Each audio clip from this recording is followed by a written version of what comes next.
நியாமத்துக்கள், கோடான கோடி நியாமத்துக்களை அல்லாஹ் கொடுத்திருக்கிறார். அதை நீங்களால் எண்ணி முடிக்க முடியாது என்று சொல்லுங்கள். உங்களால் எண்ணி முடிக்க முடியாத அளவிற்கு நியாமத்துக்களை நான் கொடுத்திருக்கிறேன் என்று அல்லாஹ் ஜல்லஷானஹு வ தஆலா சொல்லி இருக்கிறார். அப்படிப்பட்ட அந்த எண்ணிலடங்காத நியாமத்துக்களுக்கு நாம் எந்த அளவிற்கு நம்முடைய இறைவனுக்கு நன்றி செலுத்தினோம், நம்முடைய இறைவனுக்கு நாம் எந்த அளவிற்கு அந்த நியாமத்துக்களை குறித்து நாம் நன்றி செலுத்தினோம் என்றுதான் இங்கு கேள்வி இல்லையா? எந்த அளவிற்கு அல்லாஹ் ஜல்லஷானஹு வ தஆலா நமக்கு நியாமத்துக்களை அள்ளி அள்ளி கொடுத்திருக்கிறார். அல்லாஹ்வுடைய நியாமத்துக்களை எண்ணிக்கொண்டே போகலாம். உங்களால் ஒரு எண்ணிக்கைக்கு உள்ளால் உங்களால் அதை எண்ணி முடிக்க முடியாது என்று அல்லாஹ் சொல்லுகிறார்.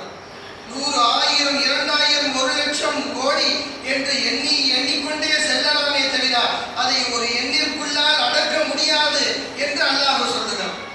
தஃசீருடைய விரிவுரையில் எழுதுகிறார்கள், லா கதர அலைஹி, அதை எண்ணுவதின் மீதே உங்களுக்கு சக்தி இல்லை என்று அல்லாஹ் சொல்லுகிறார் என்று தஃசீர்களிலே எழுதுவார்கள். என்ற அந்த வார்த்தைக்கு தஃசீர்களிலே எழுதுவார்கள், லா கதர அலைஹி, அல்லாஹ்வுடைய நியாமத்தை எண்ணுகிற விஷயத்தில் நமக்கு சக்தியே இல்லை, அதை நம்மால் எண்ணவே முடியாது. எண்ண முடியாத அளவிற்கு எவ்வளவு நியாமத்துக்கள் அல்லாஹ் கொடுத்திருக்கிறான் இல்லையா?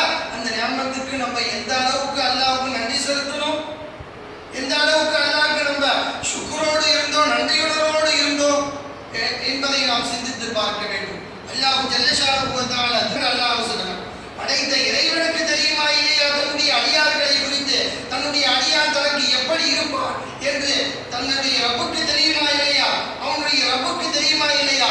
அதனால்தான் அல்லாஹ் சொல்றான், இன்னல் இன்சான லிரப்பிஹி லகனூத், மனிதன் எனக்கு நன்றி கெட்டவனாக இருக்கிறான் என்று அல்லாஹ் சொல்றான்.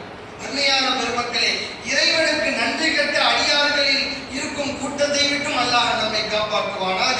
ஷாக்கிரீன்களுடைய கூட்டத்தில் அல்லாஹ், நன்றி செலுத்துபவர்களுடைய